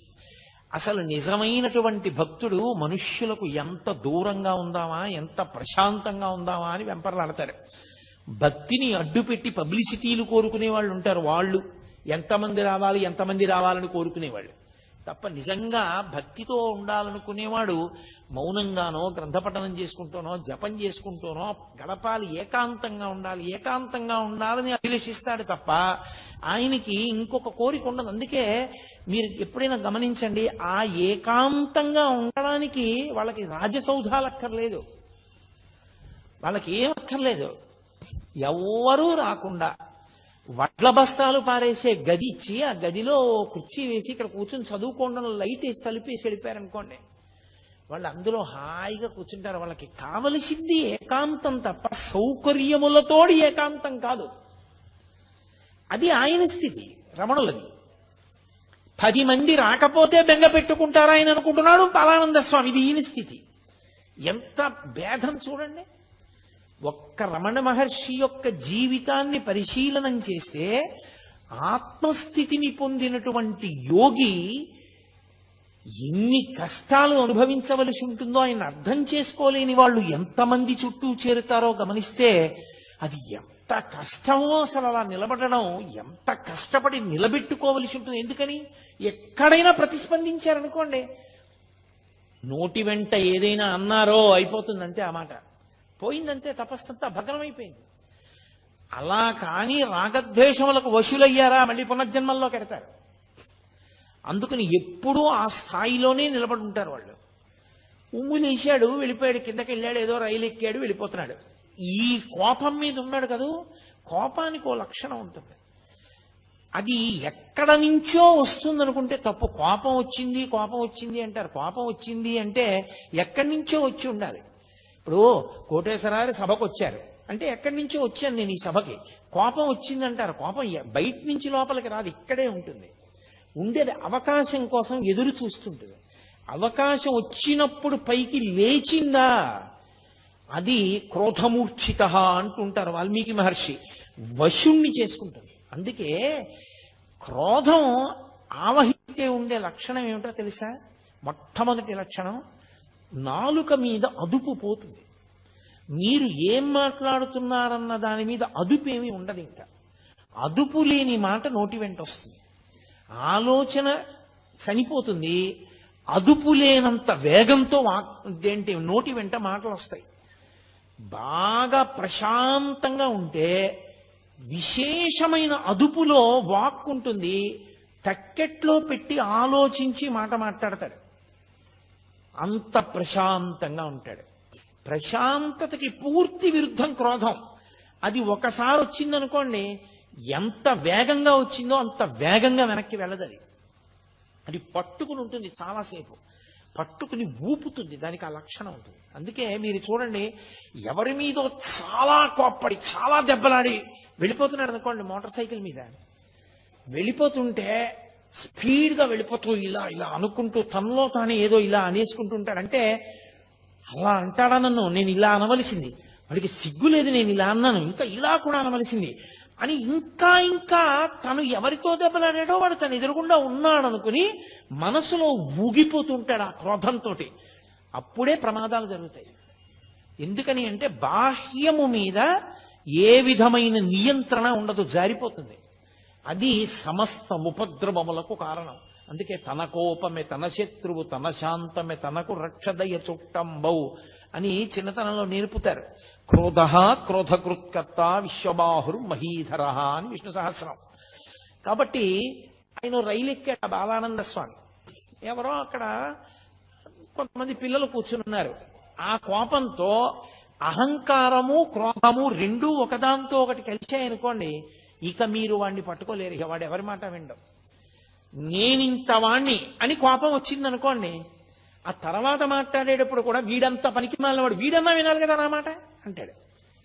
మీరు అందుకే చూడండి, కుటుంబ యజమానికి కోపం వచ్చి ఇంట్లో ఒకరిని దెబ్బలాడాడు అనుకోండి, ఏంటంటే అది అలాగా ఊరికే మన కొడుకే కదా ఏదో తప్పు చేశాడు, ఏడు అంతంత దెబ్బలాడు, నోర్మయ్యి నువ్వు కూడా తప్పొచ్చేదానివా అంటాడు. అంటే నేను యజమాని, అహంకారం. తనకెవరూ చెప్పకూడదు, తను తిడుతుంటే పడుతూ ఉండాలంటే అందరూ తప్ప తనే ఖచ్చితంగా ఉన్నాడు, ఎవరికి లేదా బుద్ధి. అహంకారము క్రోధము పెనవేసుకుపోయాయో ఇంకా తనకి తాను ఎంత కీడు తెచ్చుకుంటాడంటే చాలా తొందరగా పతనమైపోవడానికి మార్గం ఏది అంటే ఈ రెండు పెనవేసుకోవడానికి అవకాశం ఇవ్వడమే జీవితంలో. ఈ రెండు పెనవేసుకోవడానికి అవకాశం కానీ ఇచ్చేశాడా పడిపోతాడు. మీరు చూడండి, అందుకే సాధారణంగా కొంతమంది పేర్లైనా కనీసం చెప్పినప్పుడు మహానుభావుడండి అండం అలవాటైందనుకోండి జీవితంలో, ఆయన మహానుభావుడండి అని ఇలా వెంటనే అనడం వచ్చిందనుకోండి, వాడు ఒబ్బిడవుతాడు జీవితంలో. అంటే ఆయన పేరు గుర్తొస్తే వీడికి అహంకారం వదిలేస్తూ ఉంటుంది. ఆయన ఎంత గొప్పవాడు అని మనసులో స్ఫురణకు వస్తుంది. వాడు పాడైపోతాడు అనుకున్నప్పుడు మీరు వెళ్ళి కనీసం ఆయన పేరు చెప్పచ్చు.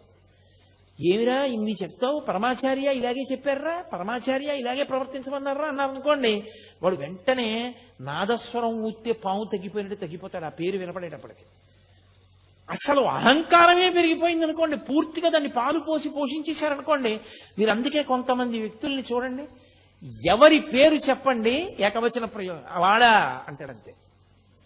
అంటే ఆయన ఉద్దేశ్యం ఏంటంటే తనకన్నా గొప్పవాడు ఎవరూ లేడు, ఎవరి గురించైనా తానే చెప్పగలడు. అందరిలోనూ దోషములే చూస్తాడు, ఎవరి యందు ఏ గొప్ప గుణాన్ని చూడలేడు. అది ప్రమాదకరమైన లక్షణం. మీరు ఏ ఆశ్రమంలో ఉన్నారన్న దాంతో సంబంధం ఉండదు, మీరు ఎంత సంస్కరించుకున్నారన్న దాంతో మీ గౌరవం, మీరు ఉన్న చోట శాంతి నిలబడి ఉంటాయి.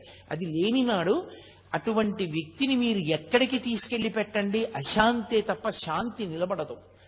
అది రమణ మహర్షిని అడ్డుపెట్టి పరిశీలనం చేసినప్పుడు రమణ తత్వం ఎంత శాంతికారకమో ఆయన పక్కన పెట్టి చూసినప్పుడు ఇవన్నీ అంత అశాంతికారకములు.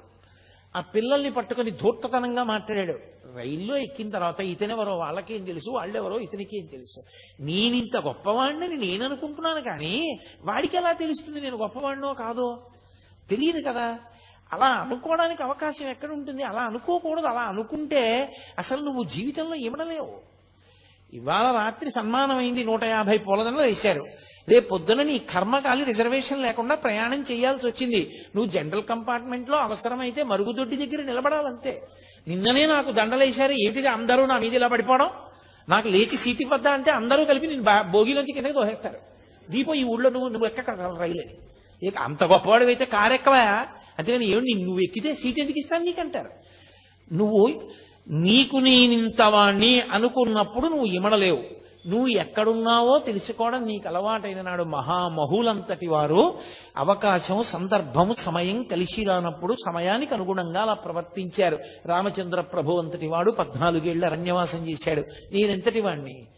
అవసరం అలా వచ్చింది, పూర్వజన్మ కర్మక్షయం ఇలా అయిపోతుంది. కాబట్టి ఇప్పుడు ఈ కష్టం ఏమిటో, ఇది ఎలా ఉంటుందో, ఇంతమందితో కలిసి నిలబడి వెళ్ళడం ఇదో అనుభూతి. పరమేశ్వరానుగ్రహం ఉత్తప్పుడు కుదురుతుందా? వస్తుంటే తప్పుకోండి అంటారు. ఎంత సంతోషంగా ఉంది ఇవాళ అనుకుని నించున్నాడు అనుకోండి, ప్రశాంతంగా ఉంటుంది. నిన్ను పరిశీలించుకోవడంలో నీకు శాంతి, ఇతరులకు శాంతి. అది నీకు రాకపోగానే ప్రమాదం. కోపం రావడం తప్పు కాదు, కోపం రావాలి. దేనికి రావాలో తెలుసా? వ్యవస్థని చక్కదిద్దడానికి కోపాన్ని నటించాలి. ఒక్కొక్కసారి కోపం వచ్చేసి కాదు, కోపం నటించాలి. కోపం వచ్చేసింది అన్నట్టు ఉండాలి. 1-2 నిమిషాలాగి వస్తే కదా కోపం, వస్తే ఊపేస్తుంది. కోపం వదిలేసినట్టుగా నటించి చక్కగా మాట్లాడి వెళ్ళిపోవాలి. కోపము వ్యవస్థని దిద్దడానికి సాధనం అవ్వాలి తప్ప కోపమునకు తాను వశుడు కాకుండా ఉండాలంటే ఎంతో పరిశీలన ఉండాలి. అది మహానుభావులకు ఉంటుంది. వేషాలు కడితే ఎక్కడి నుంచి వస్తుంది? అందుకని ఆయన రైల్లోకి వెళ్ళాడు, ఆ పిల్లలతోటి దెబ్బలాట పెట్టుకున్నాడు. నా అంతటి వాడిని చెప్తుంటే బుద్ధి లేదా, నేను చెప్పిన పని చెయ్యొద్దా అన్నాడు. ఆ పెట్టేదో తీయమన్నాడు, వాళ్ళు తీయలేదు. వాళ్ళకి కోపం వచ్చింది. వెంటనే అతను కాలి చెప్పు తీసి ఒళ్ళంతా ముద్దర్లు పడేటట్టు కొట్టాడు. అయిపోయిందా అహంకారం? ఇప్పుడు నేను ఫలానా అన్నాడు రా ఎక్కువ అంటాడు. అయిపోయిందా నీ గౌరవం? ఒకవేళ నువ్వు ఎవరో తెలుసు అని వెళ్ళి నించున్నాడు. వెళ్ళి నించుంటే రైల్వే స్టేషన్లో ఆ రోజున నేను రైలు ఎక్కినప్పుడు ఏమైందో నీకు తెలిసిందా అని అడిగాడు. ఎంత విచిత్రమైన ప్రశ్న చూడండి. అంటే తనకి అవమానం జరిగిందని ఆయనకి తెలిసిపోయిందేమో. ఏమైంది నాకు తెలీదు అని ఆయన అన్నారనుకోండి, ఏమీ తెలియనట్టే ఉంటాడు. తెలిసింది అన్నారనుకోండి, సంగతి తెలిసిపోయింది కదా. నీ ముఖం మీద ఉమ్మేసి వెళ్ళబట్టే చెప్పులు ఎట్టి కొట్టారు ఒళ్ళంతా. నేను బుద్ధి లేనివాడిని అన్న విషయం నిరూపింపబడింది అక్కడ. నువ్వే గొప్పవాడివని తెలిసిపోయిందని కదా దాని ఉద్దేశ్యం. ఆయన ఏమీ అనలేదు, అలాగే అన్నారు. అతనే అన్నాడు, నీ ముఖం మీద ఉమ్ము వేసి వెళ్ళాను కదా, ఒళ్ళంతా చెప్పులతో కొట్టారు. నీకు ఇంకా నా మీద ప్రతీకార భావన ఉందా ఉమ్మేశానని? ఎవరు లేరుగా నా చుట్టూ, నా మీద నువ్వు ఉమ్ములేయి అన్నాడు. చుట్టూ ఎవరూ లేరు కాబట్టి. అది మీరు ఒక సందర్భంగా తీసుకోకండి. నేను మీతో మనవి చేసేది అదే. మనుష్యులు అహంకారంతో ఉన్నప్పుడు ఉండేటటువంటి లక్షణాలు ఎలా ఉంటాయో, ఎప్పుడూ ఒక్కలా ఉండగలిగినటువంటి స్థితప్రజ్ఞుడు ఎలా ఉంటాడో, రమణుల జీవితంలో ఎన్ని సందర్భాలు, నేను ఎక్కడ చెప్పను, కొన్ని సంవత్సరాలు ప్రసంగం చేయాలి నేను ప్రతిదాన్ని విశ్లేషించడం మొదలు పెడితే. కాబట్టి ఆయన ఏమీ అనలేదు, ఊరుకున్నారు. ఊరుకుంటే అన్నాడు, మళ్ళీ అంతలో అహంకారం వచ్చింది. పూర్వస్థాయి తనకు ఉండాలి. అందుకని పద విరూపాక్ష గుహలో కూర్చుందాం, నీకు నేను ఇవాళ ఒక కొత్తది యోగ విద్య ఒకటి నేర్పుతాను పద అన్నాడు. ఆయన ఏమీ అనలేదు. ఆయన ముందు నడుస్తున్నాడు, ఈయన వెనకాల నడిచాడు. ఈయన కూర్చున్నారు, ఆయన కూర్చున్నాడు. కూర్చున్న తర్వాత అన్నాడు, ఇప్పుడు నేను నీకు యోగ విద్య నేర్పుతానన్నాను కాదు, ఊపిరి ఇలా తీ అన్నాడు. ఆయన మామూలుగానే ఇలా చూస్తూ తీసుకుంటున్నారు, ఆయన ఏమీ చేయలేదు. అదే చెప్పాను, అలా ఊపిరి బిగబట్టడం, ఊపిరి వదలడం చేయకూడదని. అంటే ఏమిటి? వినేవాళ్ళకి చూసేవాళ్ళకి మళ్ళీ తనొచ్చినా సరే భయపడిపోయి ఆయనే గొప్పవాడు, నా గురువు అని రమణులు తనకి వశపడ్డారని తెలుసుకోవాలని. మళ్ళీ ఏదో అల్లరి చేస్తున్నాడు, ఇది ప్రశాంతంగా ఉండనివ్వట్లేదని పళనిస్వామి వాళ్ళు 10 మంది వచ్చారు. వాళ్ళని చూసి అన్నాడు, బుద్ధి ఉందా లేదా, పెద్దవాళ్ళం ఏదో మాట్లాడుకుంటున్నాం ఇక్కడ, మీరెందుకు బయటికి పోండి అన్నాడు. ఎంత అహంకారం అండి అది! ఎన్ని వింటే పోతుంది? అది పరిశీలనం చేత పోతుంది కానీ తనని తాను ఉద్ధరించుకోవాలనే ప్రయత్నం చేత పోతుంది తప్ప ఇంత వాణ్ణి అనుకోవడం మొదలు పెడితే దానికి అంతే ఏమైనా ఉంటుందా? ఎవరినైనా అధిక్షేపించి మాట్లాడడమే. అయిపోయింది, వెళ్ళిపోయి మర్నాడు పొద్దున్న ఓ చుట్ట ఒకటి తీసి నోట్లో పెట్టుకుని నిప్పట్రా చుట్ట వెలిగించుకోవాలన్నాడు పళనిస్వామిని పిలిచి. ఆయన స్వామి ఏమిటి, చుట్ట ఏమిటి, కాల్చుకోవడం ఏమిటి, అరుణాచలం కొండ మీద ఏమిటది? ఓ చండ్రకర్రకి నిప్పంటించి పట్టుకెళ్ళాడు ఆయన. ఇంత నిప్పట్టుకొచ్చేమిటి చుట్ట వెలిగించుకోవడానికి అన్నాడు. మీరు పెద్దవాళ్ళు కదా, పెద్దదే ఉండాలి ఏదైనా, అందుకని పెద్ద నిప్పట్టుకొచ్చానన్నాడు. ఇంకొకరిని పిలిచాడు, నేను మొహం కడుక్కోవాలి, కర్ర పుల్ల పట్టరా అన్నాడు. ఆయన ఓ చెట్టు కొమ్మ నరికి లాక్కొచ్చాడు. కొమ్మట్టుకొచ్చావు ఎందుకన్నాడు. పెద్దవాళ్ళు కదా మీరు, పెద్ద కొమ్మే ఉండాలి, నువ్వు పళ్ళు తోముకోవడానికని కొమ్మ తెచ్చానన్నారు. అంటే మీరు ఒకటి గమనించాలి, ఇది వినడానికి చాలా సంతోషంగా ఉంది. మీరు చూడండి, ఇప్పుడు నేను ఇది చెప్తున్నప్పుడు వెంటనే మీరు సంతోషంగా ఓ చిన్న నవ్వు నవ్వుతారు. ఎందుకని అంటే మంచి భలేవాడు అడిగిన దానికి భలే చెప్పాడురా అని. అంటే మనకి మూడో వ్యక్తిగా స్పందించడం అలవాటు. ఆయన అలాంటి వాడిని ఓ నిర్ణయం, వాడికి భలే దెబ్బ కొట్టారా అని మనదో నిర్ణయం. కాబట్టి మనం ఓ చిన్న నవ్వు, ఏమీ లేకుండా ఉదాసీనంగా కూర్చున్నవాడు ఎవరైనా ఉన్నాడు అనుకోండి, వాడు శ్రోతలలో కొంత పరిణితికి వెళ్ళిపోయిన వాడిని గుర్తు. ఎందుకు వచ్చింది అది? రమణులు చూడు చక్కగా ఎందుకు వచ్చిన అల్లర్లు ఈ అహంకారంతో. ఈయన అండము బాగుంది, వాళ్ళ అండము బాగుంది, ఇద్దరూ పాడవుతున్న వాళ్లేగా. రమణుల చుట్టూ చేరి ఎవరు మాత్రం ఇన్ని నేర్చుకుంటున్నారా ఇన్ని చూసి అన్న భావన కలిగిందనుకోండి, అప్పుడు ప్రతిస్పందన ఉండదు అన్న భావనతో ఊరుకుంటారంటే పరిశీలనము జరిగిందని గుర్తు. అక్కడ ఒక్క సంఘటనలో అన్ని విషయాలు చూపిస్తారు. సరే కొంతకాలం అయింది, ఇక్కడ నన్ను ఎవరూ లక్ష్య పెట్టట్లేదన్నాడు, మళ్ళీ వెళ్ళిపోయాడు, మళ్ళీ వచ్చాడు, దిగంబరంగా వచ్చాడు. ఈసారి వచ్చి నేను దేహాభిమానం అంతా పోయింది నాకు, అందుకని నేను గోచీ కూడా పెట్టుకోవట్లేదు అన్నాడు. అంటే ఆయన గోచీ పెట్టుకున్నారు కాబట్టి అంతకన్నా నేను గొప్పవాడిని. మళ్ళీ ఇదో విచిత్రం లోకంలో ఎలా ఉంటుందంటే, ఒక్కొక్కడు అసలు నేను ఏమీ పట్టించుకోనండి అని చాలా గొప్పగా చెప్పుకుంటుంటాడు. ఏమీ పట్టించుకోకపోతే నువ్వు అది ఎందుకు చెప్పుకోను? నేనేమీ పట్టించుకోనన్నది ఎందుకు పట్టుకుంది నేను? అది పట్టుకోకూడదు కదా, నువ్వు నిర్లిప్తంగా ఉండాలి. నేనండి ఏమీ పట్టించుకోనమండి అని ఎంతో గొప్పగా చెప్తాడు దాన్ని తీసుకొచ్చి. లేకపోతే నాకు చాలా కోపం ఉండోయ్ అంటాడు. ఏడు అది అనా ఐశ్వర్యమా? సిగ్గుపడాలి నాకు చాలా కోపం ఉండోయ్ అని చెప్పడానికి. అది చెప్పుకోవడం కూడా ఏమిటి 10 మందిలోకి వచ్చి? అది రకరకాలుగా ఉంటుంది. నేను బట్ట కూడా కట్టుకోవట్లేదు, నాకు ఇప్పుడు దేహాభిమానం పూర్తిగా పోయిందన్నాడు. పరమ అసభ్యంగా ప్రవర్తించాడు రమణ మహర్షి ఎదుట. ఏమైందో పరమేశ్వర శాసనం ఏమైందో, అతను ఇక అరుణాచల పర్వతం మీదకి ఎక్కలేదు, వెళ్ళిపోయాడు ఆ పోక.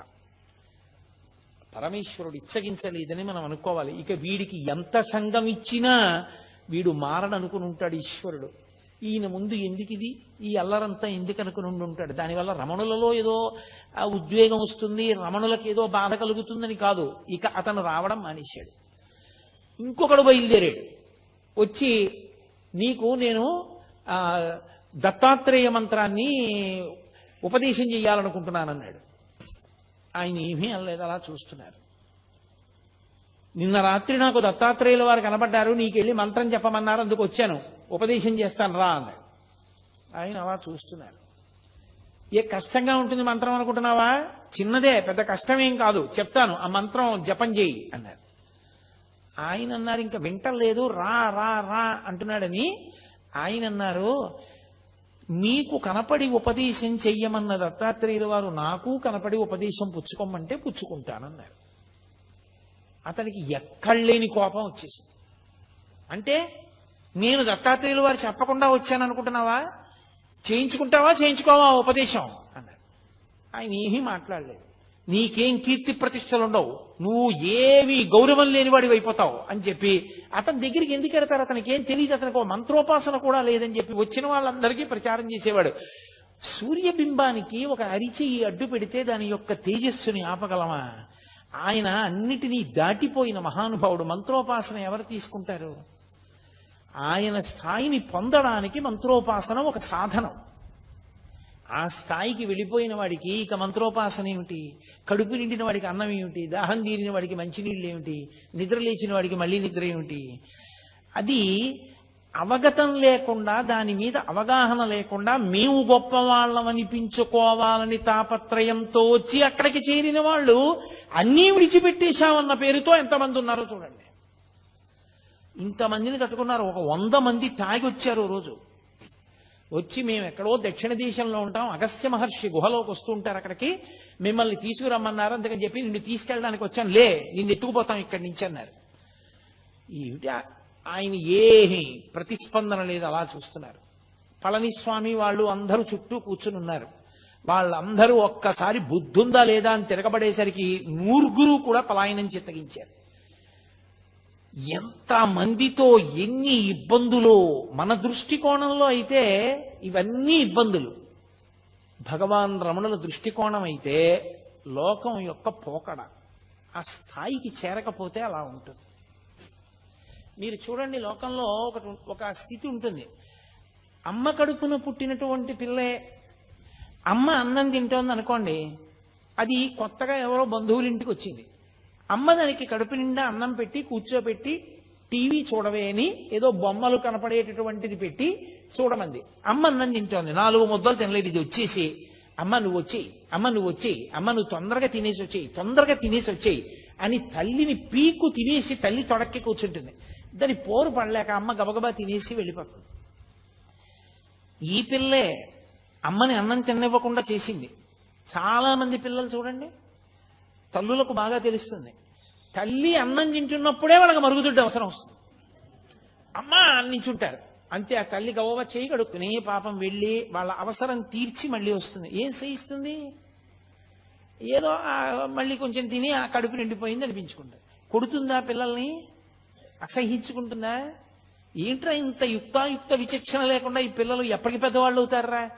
ఏంట్రా అన్నం కూడా తిన్నవారు దిక్కుమాల సంతానం సంతానం సంతానం అని ఏడిచానంటుందా? పరిపక్వత వచ్చిందనుకోండి, వాడే అమ్మ దా అని చెయ్యి పట్టుకుని తీసుకెళ్ళి, మా అమ్మ చిన్నప్పుడు పప్పు అన్నం బాగా మెత్తగా నలిపి చారు పోసి నెయ్యేసి మా అమ్మ నోట్లో పెడితే ఎంత బాగుండేదో. ఇప్పుడు మా అమ్మ పెద్దదైపోయింది, అంత గట్టిగా నలుపుకుని కలుపుకోలేదు. అమ్మ నేను కలిపి పెడతానుండని వేడి అన్నంలో పప్పు వేసి నెయ్యి వేసి మెత్తగా కలిపి చారు పోసి, అమ్మ మెత్తగా ఉంది, నీకు ఇలా ఇష్టం కదా, అమ్మ నువ్వు తిను అని అమ్మ చేతికి సరిగ్గా పట్టుకోదేమో, నీకు చెయ్యి వణుకుతుంది, ఇదిగో ఈ చెంచాతో తిను అని చెంచా కూడా వేసి, అమ్మ చెంచాతో ఇలా ఇలా అంటూ కింద పడేసుకుంటా, అమ్మ నేను పెడతానుండు అని చెంచాతో తీసి అమ్మ నోట్లో పెడతాడు.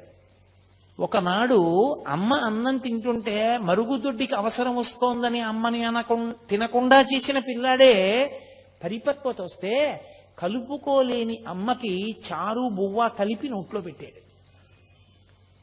ఇది తల్లికి తెలుసు. తల్లిది పరిణతి, తల్లిది ప్రేమ. ఆ ప్రేమ చేత క్షమిస్తుంది తప్ప మనమందరం అంటాం నా కూతురి మీద నాకు ప్రేమ, అందుకని ఏమే సమయానికి అంటారు మీరు దాన్ని అన్నం తిన్నవరా ఏమి అంటే నా కూతురి మీద నాకు ప్రేమ. నాన్నగారండి దాన్ని ఏమనకండి పర్వాలేదు నేను మళ్ళీ తింటాను కదా అంటుంది. కానీ నేను ఎక్కువ దెబ్బలాడాను అనుకోండి, నా మనవన్నో మనవరాలనో నా కూతురు తట్టుకోలేదు. అంటే నాకు మనవలు ఉన్నారనుకుంటున్నారేమో. లోకం పోకడ చూసి నేను నా తాతగా నా స్థానాన్ని నేను ఊహ చేస్తూ ఉంటాను. నేను తొందరపడకూడదు సుమా, ఇలా ఉంటుంది తల్లి స్థానం అని. కాబట్టి తల్లి ప్రేమ ఉంది కాబట్టి కదా వాడు పరిపక్వత పొందాడు. తల్లికి ఆ ప్రేమ లేదనుకోండి, అన్నం తినే వేళటికే పిలుస్తావురా అని చెప్పి రోజూ కొట్టేసింది అనుకోండి వాడిని, వాడు ఏమైపోయి ఉండేవాడు? వాడు జ్ఞాని లక్షణం పరిపక్వత లేని పిల్లల వంక చూసినటువంటి కన్న తల్లిని చూసినట్టు చూస్తారు తప్ప కష్టాన్ని భరించిన వాళ్ళలా వాళ్ళు చూడరు. వీడు ఇలా ప్రవర్తించాడు నేను ఎలాగో అలా భరించానని వాళ్ళు అనుకోరు. పరిపక్వత పొందలేదు, ఆ స్థాయి రాలేదు. పరమేశ్వరుడు అనుగ్రహించాలి. ఇటువంటి వ్యగ్రతలకి ద్వంద్వములకు లోను కాకుండుగాక, ప్రశాంతముగా ఉండుగాక అని నేను ఇందాక చెప్పానే. సినిమా చూస్తూ మనం పోలీస్ స్టేషన్కి ఎలా వెళ్ళాము అలా చూస్తూ ఉంటారు వాళ్ళు. అది అలా ప్రతిస్పందన లేకుండా పరిపూర్ణ ప్రేమతో అపరాధాలని మన్నించేస్తారు. కాబట్టే మళ్ళీ ఎప్పుడూ ఎక్కడా దాని గురించి చెప్పరు. ఏ తల్లి అయినా పెరిగిన ఏ పిల్లల గురించి అయినా వీడి చిన్నప్పుడు ఇలా నన్ను ఇబ్బంది పెట్టేవాడిని కానీ, లేకపోతే చిన్నప్పుడు వీడికి జ్వరం వస్తే నేను అన్నం మానేశానని కానీ ఏ తల్లి అయినా చెప్తుందా? చెప్పదు. అదేమిటి అలా చేయడం నా కర్తవ్యం, నా అదృష్టం తల్లిగా అంటుంది. తప్ప అది తన గొప్ప అనుకోదు. ఒక జ్ఞాని యొక్క స్థితి అంతే, అలాగే ఉంటుంది. ఈ మిడిమిడి పోకడంతా ఎక్కడుంటుందంటే ఈ మధ్యలో ఉన్న వాళ్ళ దగ్గరే ఉంటుంది. నేనేదో ఉద్ధరించేశాను, నేనేదో గొప్పవాడిని, వాడు నా చేత ఉద్ధరింపబడ్డాడు, వాడు నా మాట వినద్దా, వీడు నా మాట వినకుండా పోయాడు, వాడి మీదేదో కక్ష, వీడి మీదేదో ప్రేమ, ఇవన్నీ ఇంకా పరిపక్వత రానంతసేపే తప్ప అది వచ్చిన తరువాత లోకమంతటి పట్ల దయయే తప్ప ఇంకొక భావన ఉండదు.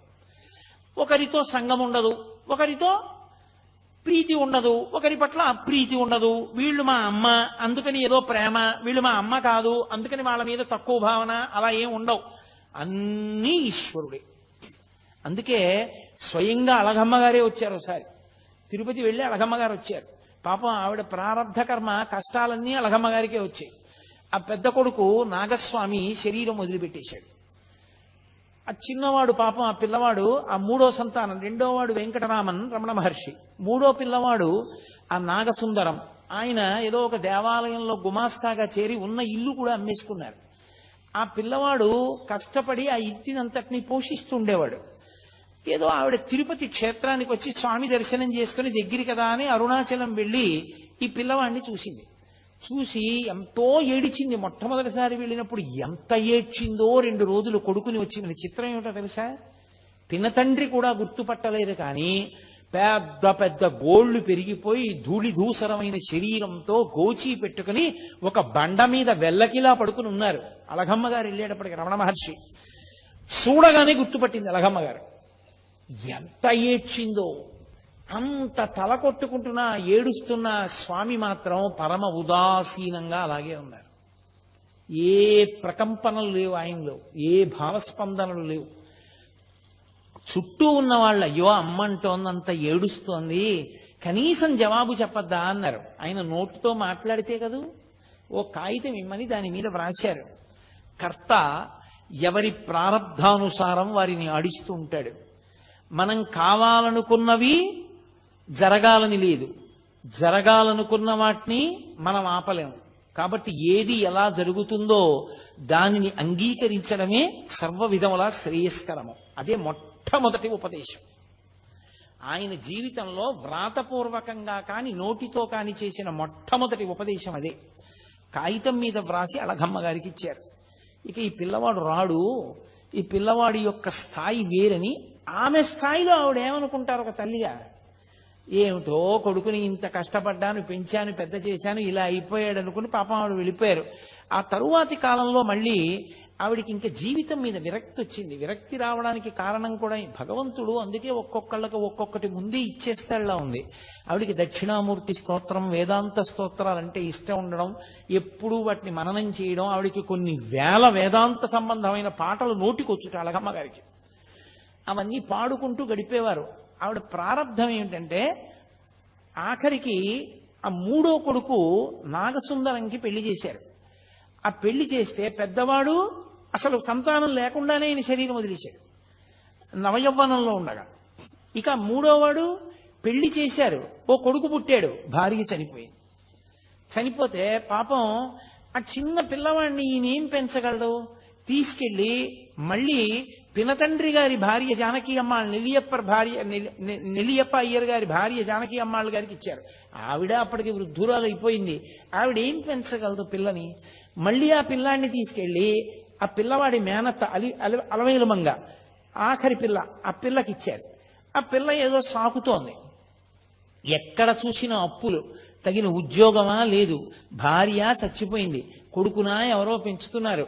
అసలు ఎందుకు ఇంకా బతకాలనిపించింది ఆయనకి. ఈలోగా అలగమ్మ గారు మెల్లిగా కొడుకు దగ్గరికి వెళ్ళిపోయారు. ఇది ఒక విచిత్రమైన సంఘటన. భగవాన్ రమణుల జీవిత చరిత్ర మొత్తం మీద చాలా కాలం నాకు అనుమానం ఉండిపోయిన సందర్భం ఇదొక్కటే. ఆ తర్వాత నాకు పరమేశ్వరానుగ్రహం వల్ల యథార్థంగా చెప్పాలంటే రమణ మహర్షి ఒక వ్యక్తి రూపంలో అనుమానాన్ని తీర్చారు. అప్పటి వరకు నాకు ఇది ఎందుకు అలా జరిగింది అని అర్థమయ్యేది కాదు. అలగమ్మ గారు కొడుకు దగ్గరికి వెళ్ళిపోతానని చెప్పి అరుణాచలం వెళ్ళిపోయి అరుణాచలంలోనే ఒకరి ఇంట్లో ఉండేవారు. ఆవిడికి విరూపాక్ష గుహలోనే ఉండాలి కొడుకుతో అని కోరిక. కూతురు అలమేలమంగ అడిగిందమ్మా మా ఇంటికి వచ్చేసేయమ్మా మాతో ఉండమని. అయినా కూడా కొండ మీదకి వెళ్ళిపోయి సరే పెద్ద ఆవిడ ఉన్నంత కాలం ఉండదు, ఇంకా ఆవిడ కిందెందుకని ఆవిడ్ని కూడా విరూపాక్ష గుహకి తీసుకొచ్చేశారు. అది చిన్న గుహ, బయటకు చిన్న గదిలా ఉంటుంది, లోపల గుహ ఉంటుంది. అక్కడే ఈవిడే ఉండేవారు. అక్కడ ఈవిడిది ఆచారం సంప్రదాయం, తడి పొడి మడి మైల ఆచారము ఈవిడిది. ఆయనేమో అగ్నిహోత్రం, మహాజ్ఞాని, ఆయన అన్నిటికీ అతీతుడు. ఆయన దగ్గరికి వచ్చి ఒకప్పుడు ఒక వ్యక్తి ఏడిచాడు, నేను ఎన్ని కష్టాలు పడుతున్నానో నేను చేసిన పాపాలేనని.